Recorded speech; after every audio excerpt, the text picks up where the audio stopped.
GMC, it's a 2001 1500 SLE.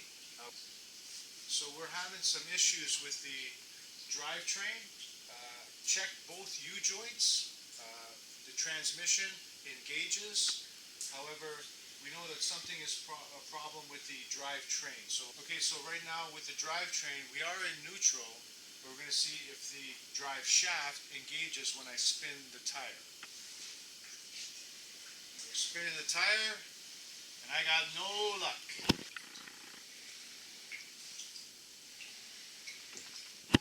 Alright, so now we're going to spin the driver's side. Tire's not spinning. And I'm looking, obviously the drive shaft is not spinning.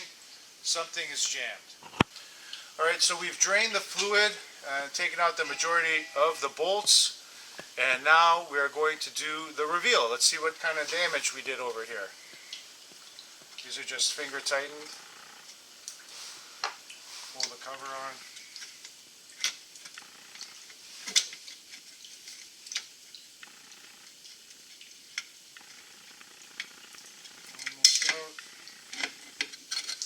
There we go, and that looks broken.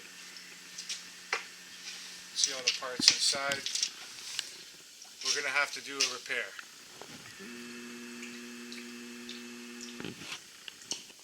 From my initial outlook, it appears that something of the, not the main ring gear, but maybe the posi track has grinded away or blown up.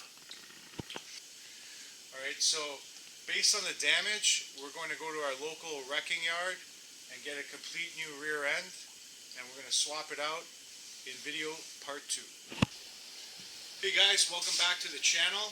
This is part 2 of our rear end swap on the 2001 GMC Sierra 1500. From the previous video you can see the gear, all the damage. We got just parts, one of the gears blew up on us, so we're going to take the whole rear end out and we're going to swap it from a vehicle that we have.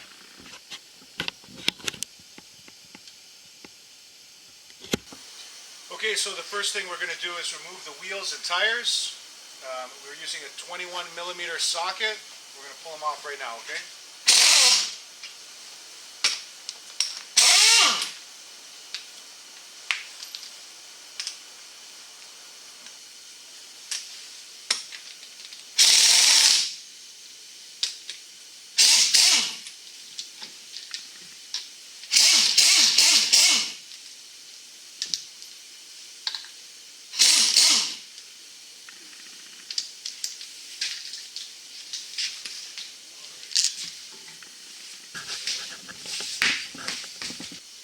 Okay, so previously we did a complete brake job on this truck, and we're going to utilize these components for the rear end, the replacement rear end.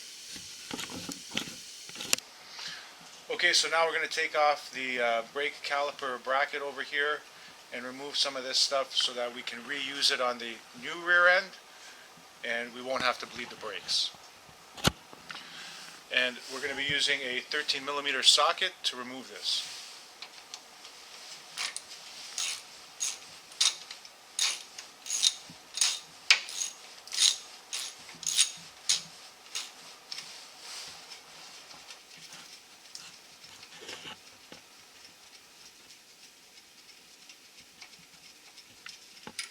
We're done.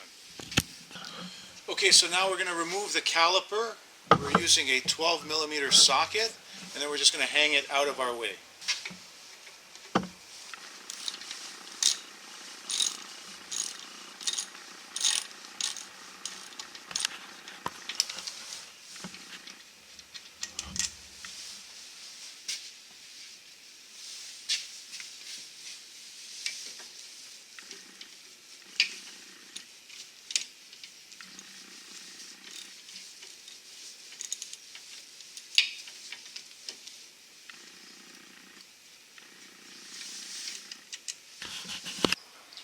Okay, so now we're just going to remove the caliper and hang it up out of the way.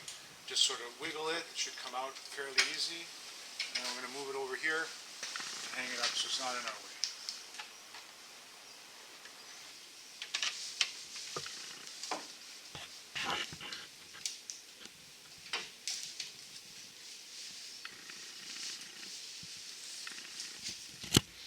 Okay, so now we're going to remove the caliper bracket here. We're using an 18 millimeter socket, a 1/2 inch drive. Try to get over here, break it. These ones aren't too tight. Let's get tight in here. There we go. I should be able to do the rest with my fingers. And then we're going to remove the rest of the assembly.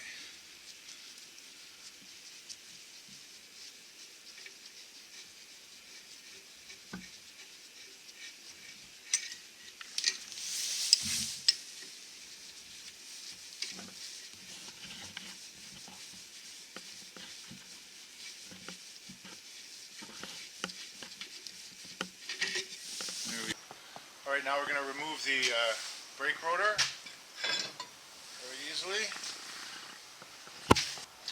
Okay, so now we've disconnected the emergency brake on the back side here. We're going to pull it out from the bracket, let it hang down, then we're going to disconnect the other side. Alright, so now we're going to remove the cable from this bracket right here using a 13 millimeter socket.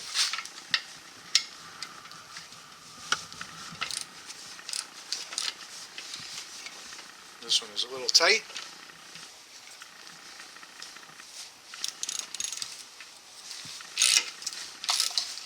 There we go.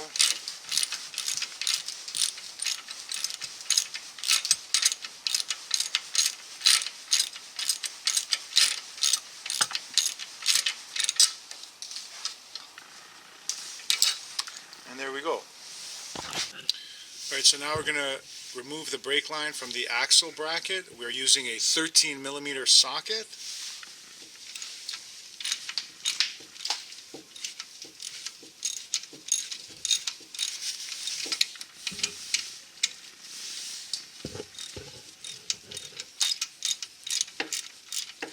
Should be almost out now. I should be able to use my hands.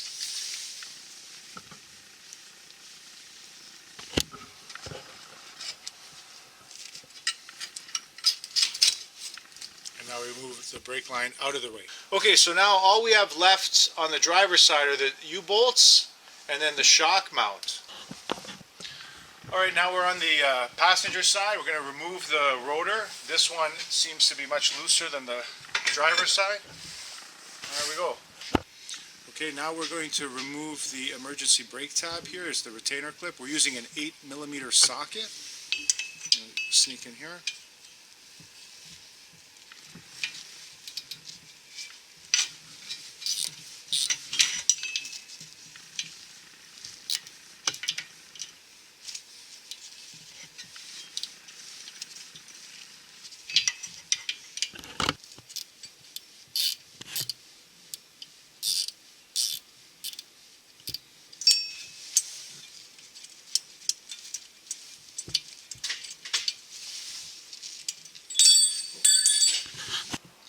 Alright, now we're going to take off the emergency brake pad. We're going to have to lift it up and get it over the hub.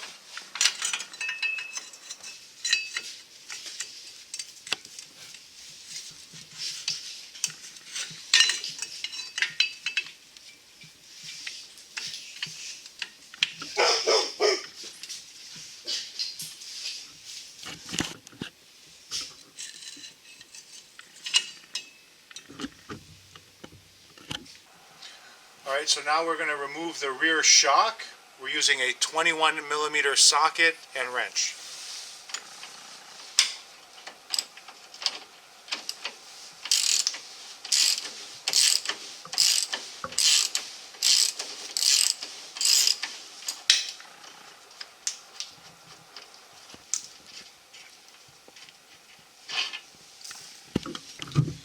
Okay, now we're going to just use the torch to heat up the nuts and get them a little bit loose so we can remove this from the spring.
Okay, now we're going to remove the drive shaft. We're using a 7/16 socket. We're going to get these 4 bolts out.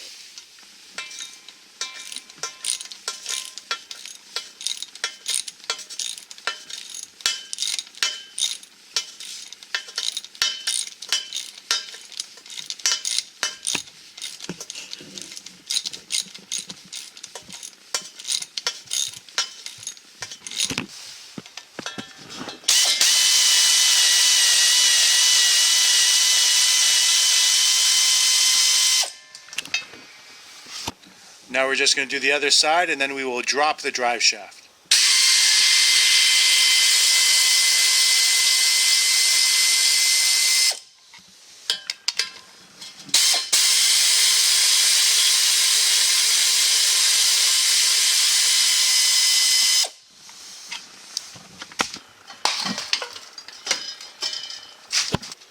Alright, so we're going to drop this side of the axle, removing the last 2 bolts off this U-bolt, and we're going to drop it down into this jack stand.